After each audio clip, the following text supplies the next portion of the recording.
Hello everyone, my name is Mohammad Alif and I will be explaining about SAMR model and its importance in the education settings.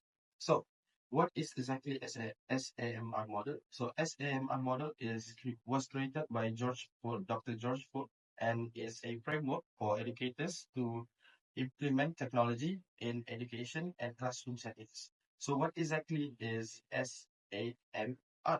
So, S means substitution, A augmentation, M modification, and R is redefinition. So, what is really the importance of uh, technology and education and SAMR model in education? So, SAMR model is a framework for educators to implement in the education settings. So, for example, if the educator implements substitution in the classroom settings, they can use maybe Canva to explain their topic. So, uh, furthermore, it also helps educator to differentiate instructions, and also it promotes students' engagement because technology helps students to understand better compared to traditional teachings.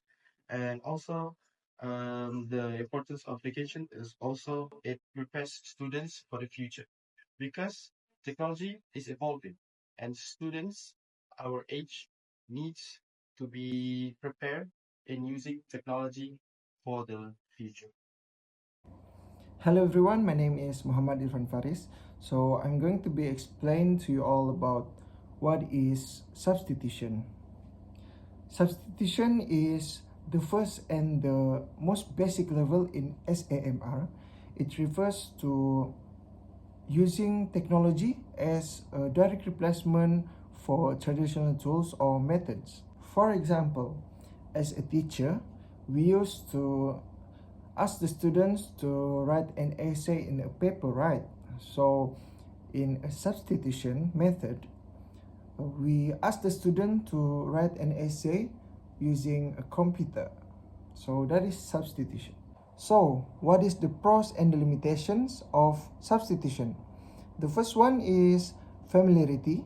Since the tasks remain unchanged, the students and the teacher can adapt without having to learn a new concepts or workflows, making it a comfortable first step in introducing technology. The second one is it increases efficiency. Using technology like word processors can speed up certain tasks such as editing, saving, and sharing documents, making it more convenient than traditional methods. Moving on to the limitations of substitution, the first one is minimal impact on learning. Since the task doesn't change, there is little to no enhancement in learning outcomes. The technology is merely a substitute and doesn't add any deeper learning opportunities in the interactivity. Second one is no added engagement. The substitutions doesn't necessarily make the task more engaging or interactive for students. There is a risk that students may not see a value in using technology if it doesn't enhance their experience or understanding. Next, we have augmentation.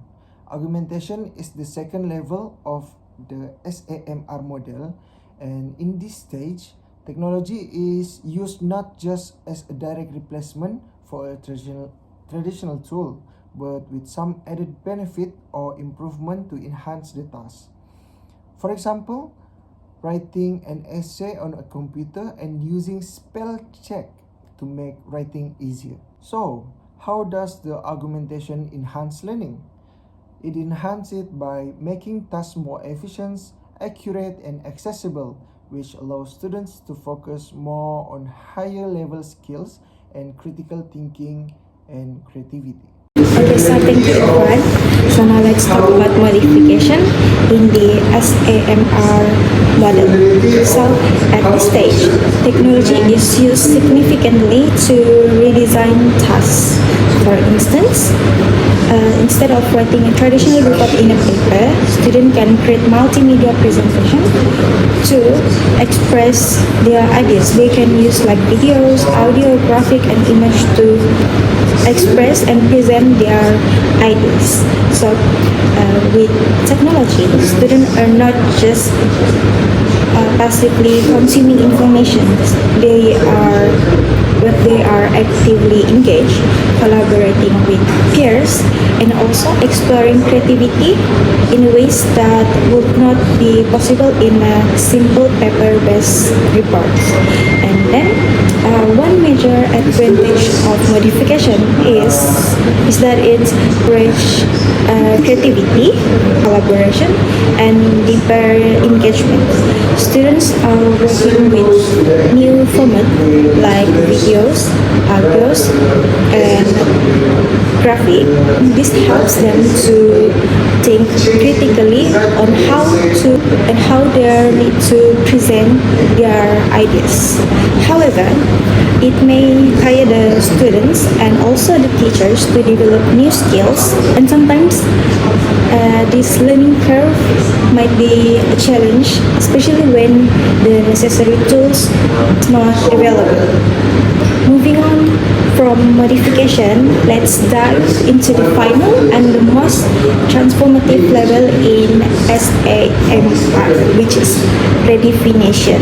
So, in redefinition, technology is used to create entirely new tasks that were previously impossible. So, for example, imagine students collaborating globally in real time using video conferencing tools. They can work on the projects together, they can exchange ideas, and also they can give feedback instantly even if they are on the other sides of the world. And then one big benefit of redefinition is that it promotes global collaboration, allows the student to solve real-world problems together. As we know that this is the skills that highly valuable in today's interconnected world. But of course, the downside is that redefinition tends requires access to advanced technology and tools. We know that not all the schools or students may have the resources to fully participate in such tasks. What I can conclude with this two level is that it offers the incredible opportunity to enhance learning, but also might have a challenge. Like the previous two level, which is substitution and also augmentation. And I think that's all from me. I will pass to the next presenter, which is Shazliana. Thank you. Hi everyone, my name is Shazliana. So to recap all the four levels, so the first one is S substitution. Substitution level is technology is used as a direct replacement for traditional tools without any significant change in functionality. So number two is augmentation. Augmentation level is where technology still serves as a substitute but introduces functional improvements as well. So number three is M modification. So modification level is where there represents a significant redesign of tasks made possible through technology. So here, educators and students can rethink how assignments are structured and delivered. So the last one is redefinition level. So where technology allows for the creation and creativity, entirely creativity were previously unimaginable. The comparisons between SMR model and the traditional teaching, student engagement, active engagement through interactive and multimedia. For the student engagement in traditional teaching. The student engagement may be passive, with learners receiving information rather than actively participating. So, traditional teaching has limited opportunities and collaboration. So, the future implications, there will be two. First one is transformative pedagogy, and second one is enhanced student engagement. So the first one is transformative pedagogy, by encouraging educators to progress through the level of substitution. The model promotes a teacher-centered instruction to a more student-centered approach learning environment. So this transformation fosters on emphasis on inquiry-based learning, where students take an active role on their education is student engagement. So the future implications on student engagement is integrating technology in meaningful ways. Educators can play a role on improving students' engagement as well. So educators can create learning environments, experiences that resonate with students' interests and their own passion with learning, because technology is very new to them, so it is quite interesting to learn. Also make the learning ways more enjoyable.